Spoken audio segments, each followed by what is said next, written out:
عباس علمدار علیه السلام. با این همه جمله ها رو میگیم خدایا اگر مو در درگاه تو آبرو نداره، اگر نامه اعمال مو درست نیست، اما خدایا امشب شب قدر است، امشب شبی است که مو قد یاد و نام حضرت عباس علمدار آماده در دروازه تو. امشب شبی است که قد متوسل شدن به جناب ام البنین آماده در دروازه تو. از بزرگان نقل شده مگه وقتی که یکو حاجت خاصی داشتیم، وقتی یکو مشکل خاصی داشتیم، متوسل شد خد مادر حضرت عباس علمدار علیه السلام و 500 صلوات بخوانیم و این 500 صلوات را هدیه کنیم برای حضرت ام البنین و از او بعد که حاجت خود از خداوند عالم طلب کنیم.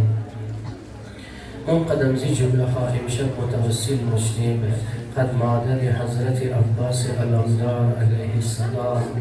دیدین منی از من مردم چی رنگ رواج است. وقتی که میخوایی یکو کس را قسم بگی، قسمی چی نگی خبری، میخوایی گب منگوش کنن، میخوایی خلاصه یکو گبی از مکست درست زینا بیرسه تو امی جمله رو مگی تو را قسم در مادر تو گبی از ما رو گوش کنو. امشب مو هم آماده خدمت حضرت عباس علمدار علیه السلام. مگی عباس علمدار باب الهوایج است. عباس علمدار تو را قسم به مادر تو. امشب ما متوسل مشتیم قد مادر تو حضرت عباس علمدار علیه السلام. خدا نصیب کنه مدینه یکی از مقامها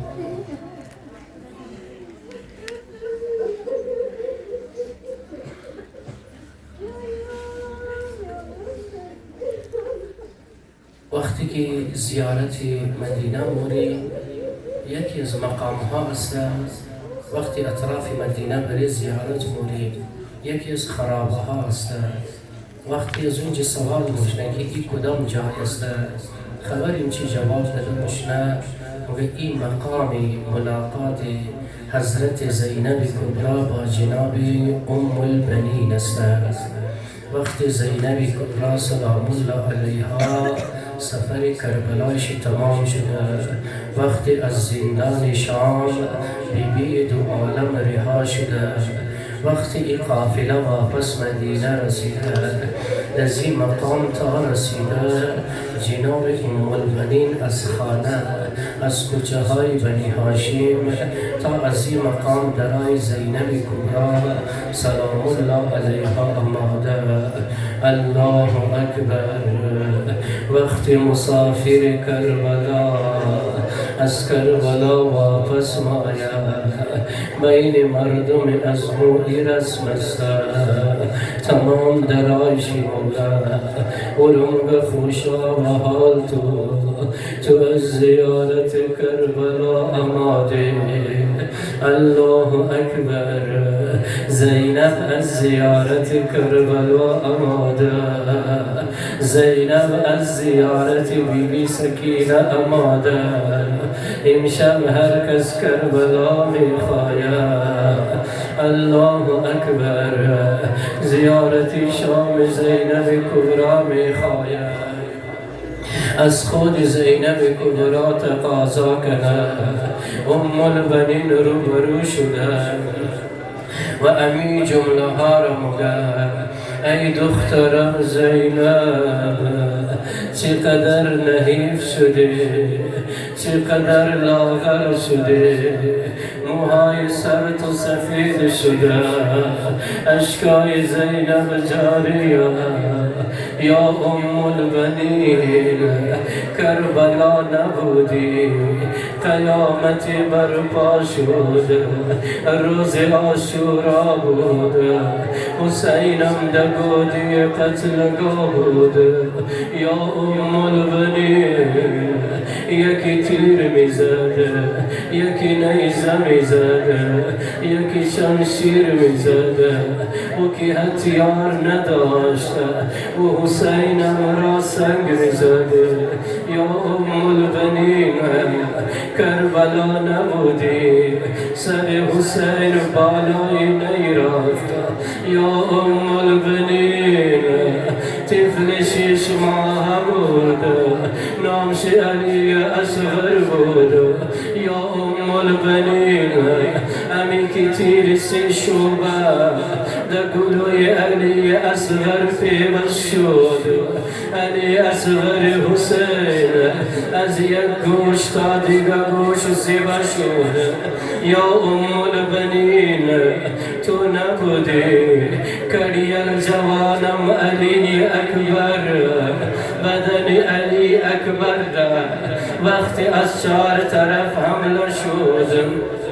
یا ام البنین قطعوا بالسیوف اربا اربا، اینقدر شمشیر زدن بدن نازنین علی اکبر قطعه قطعه شد. یا ام البنین خیمه ها را آتش زدن، بیبی آره تازیانه زدن. یا ام البنین تو نبودی. جناب ام البنین بعد از جمله ها غش کردن، امی که جناب ام البنین دهوش آماده. یک مرتبه سوال ام البنین چیه؟ وقتی کربلا بپا شد، وقتی عاشورا بپا شد، علمدار حسین کجا بود؟ الله اکبر. وقتی سر حسین بالای نی رفت، عباسم کجا بود؟ زینب جواب داده باشد. یا ام البنین کنار نهر القمه بود، دو بازوی عباس از بدن جدا بود. الله اکبر. یا ام البنین عباس علمدار حد وفا را انجام داد. یا ام البنین عباس علمدار تمام وجود را بر امام وقتی از خود فدا کرد. یا ام البنین الله اکبر. قرار این شب دردای دل کنیم و حاجت خواهی خورد از جناب ام البنین بخواهیم. خبر این چی میخوای امشب شب قدر؟ یا ام البنین ما یک رهبری پیر داشتیم. یا ام البنین یک مرجعی با غیرتی داشتیم. یا ام البنین خدا صبر بیده، برای صبر از ما دعا کنو. ظهور امام زمان شده. یا ام البنین مشهد رضا قوم بیبی معصومه زیر بمباران دشمنه. یا ام البنین ما میخوای امشب ظهور امام زمان را تو را قسم بلحظه ای که وقتی که عباس علمدار قد مشک سکینه وارد نهر القمه شده. یک مرتبه وقتی که مشک را پر کرده، عباس علمدار این دستار زیر آب برده، خواسته آب را نزدیک دهان بیاره. یک مرتبه من تاریخ لکاییه عباس آب را روی آب ریخته. شاید میخوای امیر اعلان کنه عباس چطور امکان داره تو سیراب از دنیا بوری، اما مولای تو حسین تشنه لب جان بیده.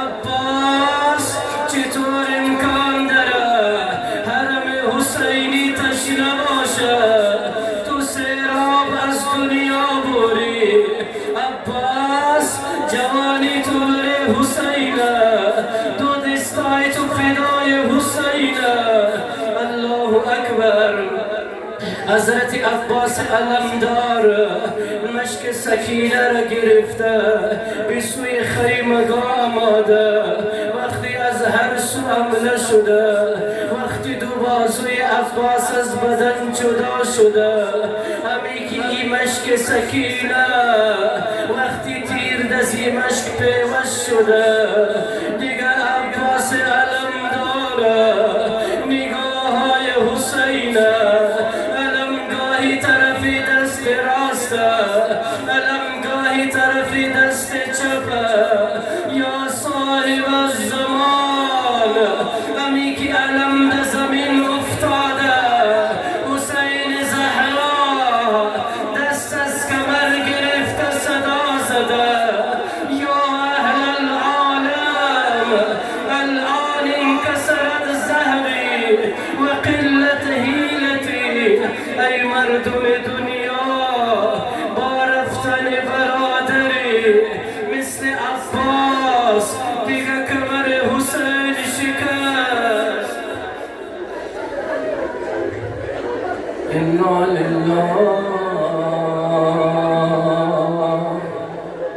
و انا الیه راجعون یوم القلیل کنار نهر القمرود دو بازوی عباس از بدن جدا بود یوم البنین جای سالم دزی بدن نبود ده یک چشم عباس تیر پیوست بود دیگر چشم عباس پر از خون بود